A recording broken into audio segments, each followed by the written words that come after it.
Bienvenidos a un nuevo episodio de Filosofía Repasa. Lo que no entendiste en clase, César te lo explica en su casa. Este nuevo capítulo es diferente, es especial, porque requiere 3 cosas que tienes que tener para poder seguir viéndolo. Y si no, apaga y vámonos. Primero, ¿quieres saber por qué te encuentras haciendo bachillerato? ¿No lo entiendes?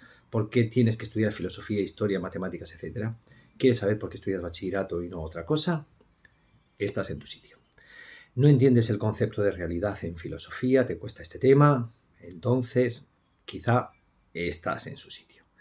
Y por último, ¿te preguntas por qué es tan difícil entender filosofía y muchas veces o entender matemáticas o entender el mundo que te rodea en el instituto?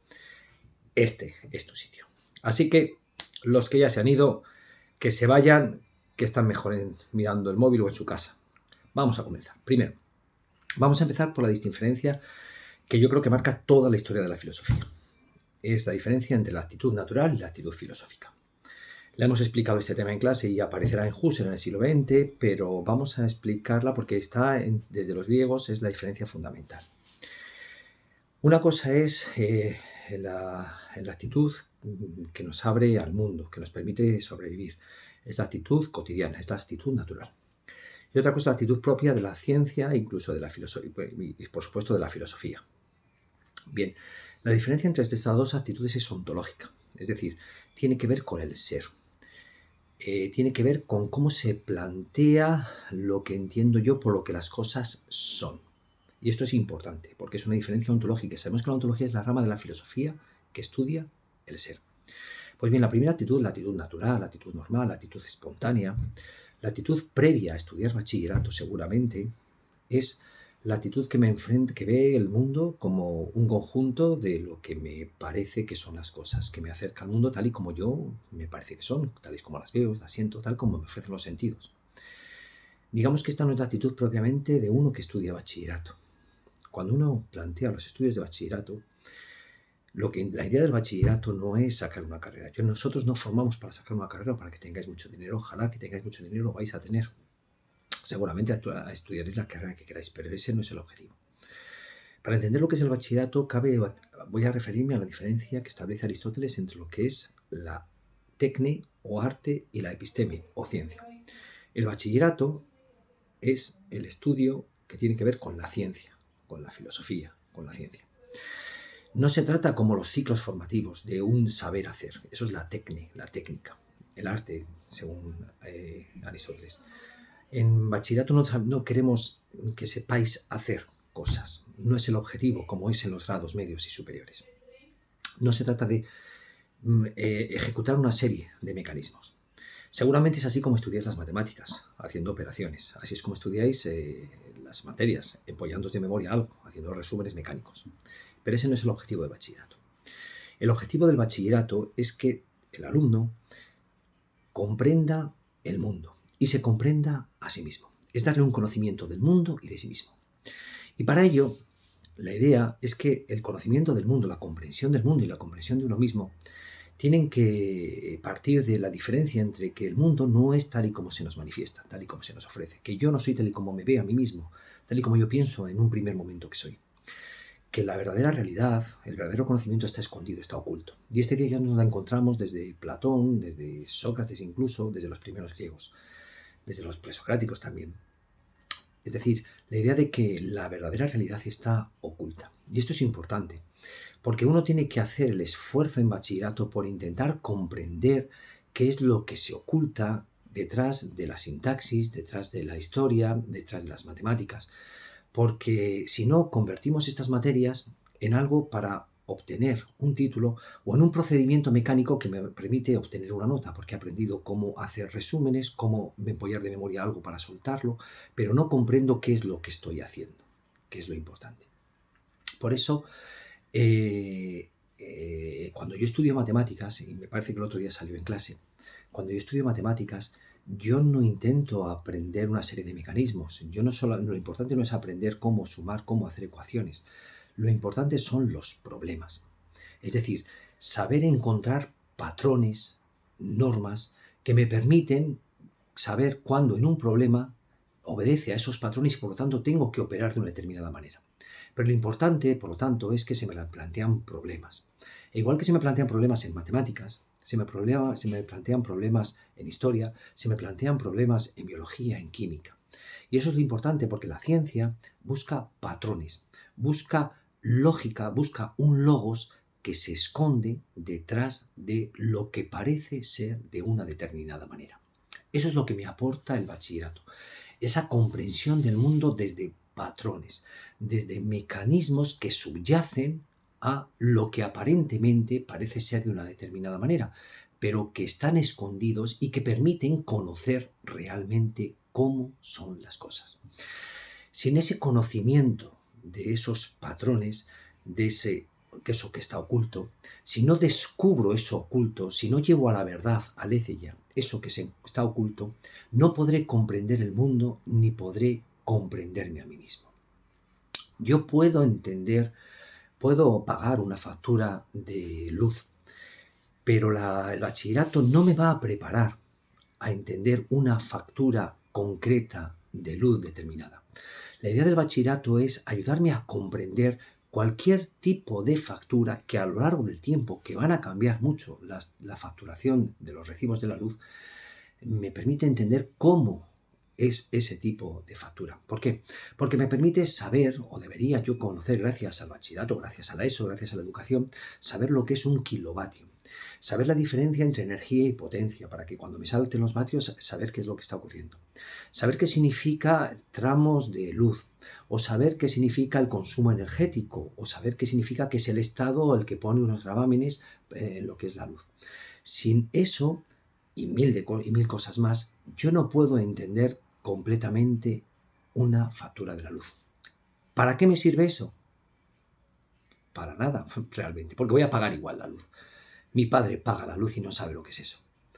Pero me permite comprender, saber qué estoy haciendo, qué repercusiones tiene a nivel ecológico, si estudio biología o si estudio filosofía, mi factura de la luz. ¿Qué supone para el Estado el impuesto que recauda con las empresas energéticas? Eso me permite un conocimiento del mundo, me permite conocimiento de la realidad, que es el único que aporta la ESO y el bachillerato, o que debería aportarlo al menos. Por eso, nosotros no explicamos cómo interpretar una factura concreta de la luz.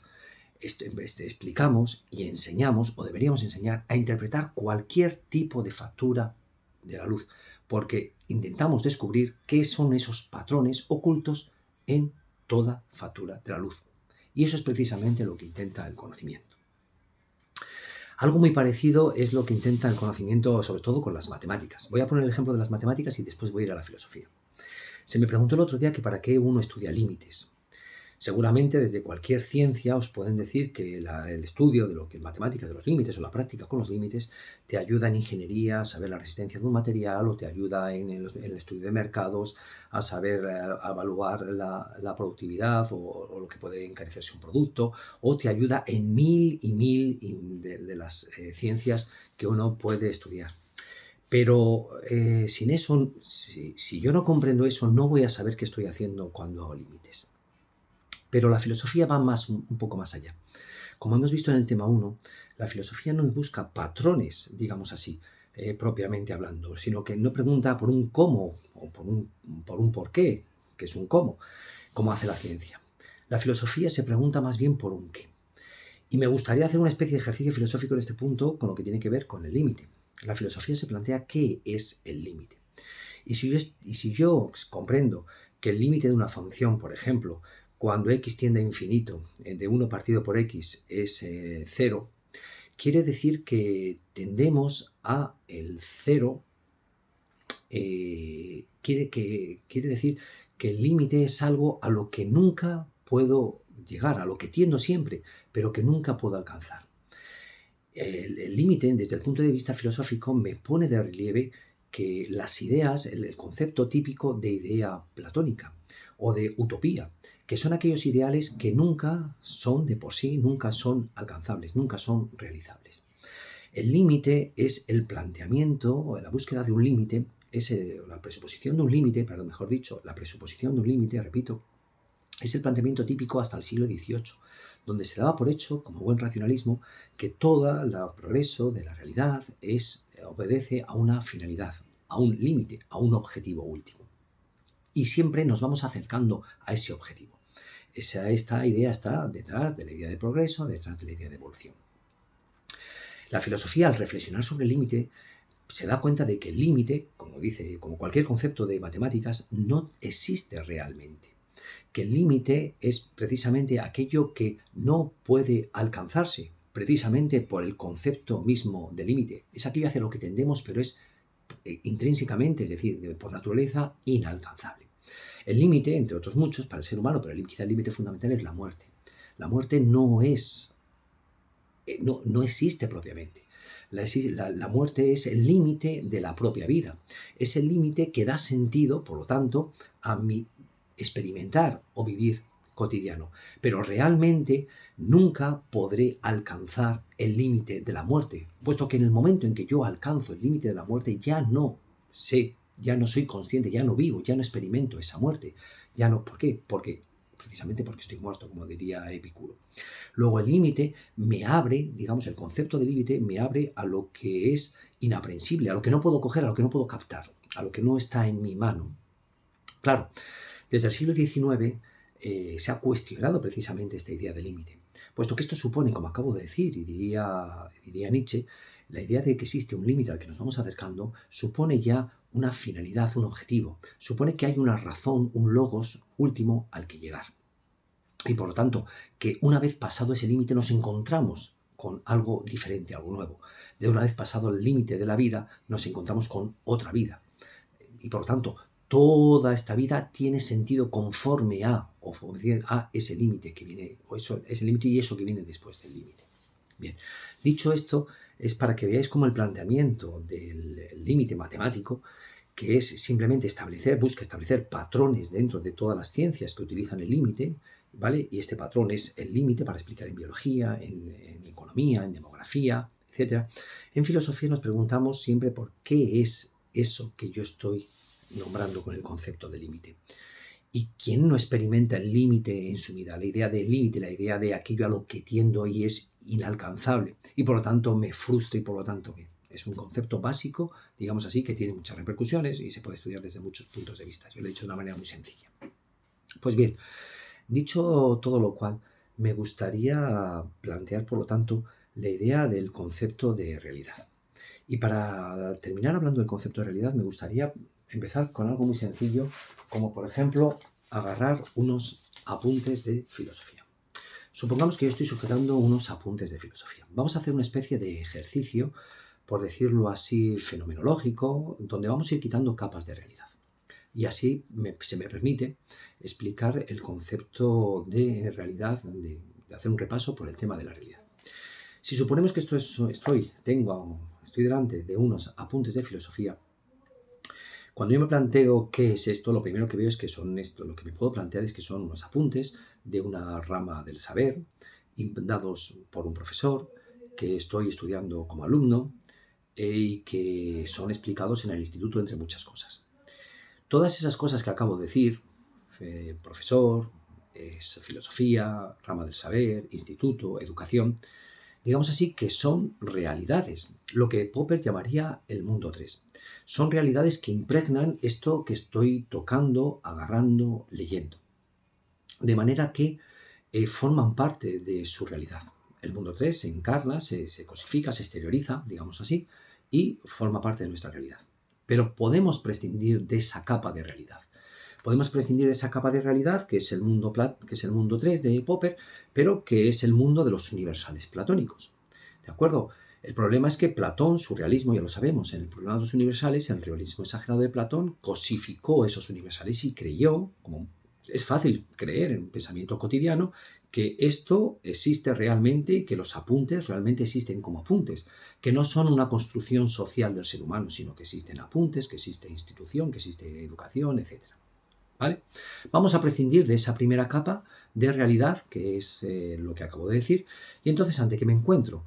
Pues ante algo tan desnudo, tan sencillo, tan vasto, tan general, que es lo que llamamos una cosa, algo que está ahí, un objeto, iba a decir, pero es una palabra que ya no suena a Kant, ¿vale? Una cosa.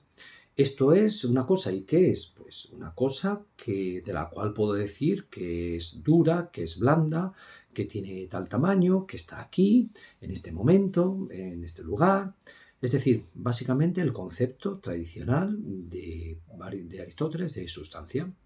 Una cosa que tiene su permanencia. Yo lo puedo doblar, lo puedo arrancar, puedo quitar una hoja de los apuntes, puedo escribir más apuntes, puedo borrarlos, puedo tacharlos, pero siguen siendo una cosa, algo que está ahí delante y que se caracteriza por la permanencia. Digamos que este es el concepto, digamos, más vasto, pero más desnudo, a priori, en primer lugar, aparentemente, de lo que nos encontramos. Esta cosa tiene una existencia, existe en el tiempo, y por lo tanto, una cosa es los apuntes, la idea de apuntes, la realidad de apuntes, y otra cosa es la existencia, la diferencia entre esencia y existencia, pero no voy a entrar más. ¿De acuerdo? Y entonces nos encontramos con el concepto que a lo largo de toda la historia de la filosofía ha estado detrás y que forma parte casi, digamos, del sentido común. Estamos rodeados de cosas que nos rodean. Yo mismo soy una cosa junto a otras cosas que interactuamos. De esas cosas predicamos una serie de categorías, pero lo que tiene permanencia es esa sustancia, ¿de acuerdo?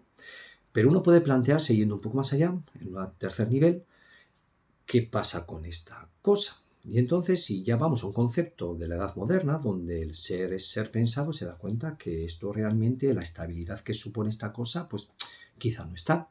Y como hemos visto en el tema anterior, yo solamente no puedo decir propiamente que estoy ante una cosa, sino que toco, que tengo sensaciones táctiles, que tengo sensaciones visuales y que encima también sé que veo, sé que toco, es decir, tengo actos de ver, actos de tocar, actos de oler, de manera que acabamos de convertir la sustancia aristotélica en un conjunto de representaciones, de percepciones, de conceptos. El mundo, la realidad se acaba de convertir en realidad pensada, en realidad a la que solo tengo acceso por medio de mis sentidos y por medio de mis conceptos. Acabo de convertir la sustancia en un objeto. Pero claro, ¿objeto para quién? Objeto para alguien que lo ve, lo toca y lo siente y lo piensa. Objeto para un sujeto, que soy yo. De manera que ya tenemos la diferencia típica entre un objeto y un sujeto, pero ambos son construidos. Porque si vamos un poco más allá e introducimos el punto, el aspecto temporal, nos damos cuenta de que mi acto de ver, mi acto de tocar, mi acto de oler, mi acto de pensar es aquí y ahora, es momentáneo, es instantáneo, es muy particular, está temporalmente muy definido. De manera que lo que tengo propiamente hablando no es una cosa, ni siquiera un ser pensado continuo, sino infinidad de actos de ver, tocar, sentir, que se van manteniendo a lo largo del tiempo.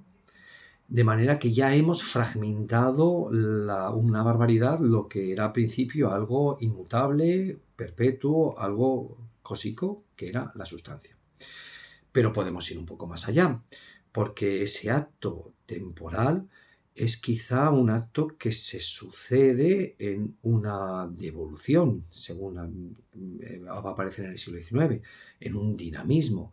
Ese acto es un fluir de actos que se suceden temporalmente, de manera que ya no tengo actos concretos, sino un desarrollo, un fluir, un dinamismo del cual si surgen estos actos. Ese dinamismo, ese fluir, en definitiva, esa ejecución continua, pues básicamente va a recibir el nombre de materia para Marx, pero sobre todo el nombre de vida, que es un conjunto de actos ejecutándose continuamente. Estamos ya ante una realidad que es dinamismo, que es avance, que es avance o retroceso, pero que es movimiento, que es devenir, que es pura ejecución, sin un porqué, sin una estabilidad, obviamente, sino puro fluir. Estamos en un concepto mucho más radical. Pero claro, en ese momento, cuando vemos que yo, como César, soy fluir y que el objeto también es un conjunto de actos que están en continuo dinamismo, nos encontramos a lo mejor que ya la relación de comprender el mundo ya no puede ser una comprensión de un objeto a otro objeto, un objeto que busca dominar, explicar para dominar, para controlar, sino que a lo mejor la mejor relación la relación que tenemos con las cosas, es la de dejar que las cosas sean y por lo tanto dejar que las cosas estén siendo. Ese es el concepto que a lo mejor hoy en día es el que hemos hablado el que le hemos tratado con la idea de la realidad como aquello que se me opone, de lo otro, de lo desafiante, de lo que no puedo comprender, de lo que no puedo controlar y por lo tanto que se me impone, por lo tanto que me desafía, que me frustra. Estamos ante un concepto justamente en las antípodas, en el otro lado del concepto primero del que partíamos, la realidad como algo seguro, que está ahí, que puedo dominar, que puedo controlar, que puedo transformar. Estamos ante un nuevo concepto de realidad que acepta el dinamismo, que acepta que somos continuo cambio, continuo movimiento, que somos, junto con la realidad, un proceso. Esto es básicamente lo que hace la filosofía. Pensar la realidad, pensar qué es el mundo y qué soy yo. Muchas gracias y espero que haya servido.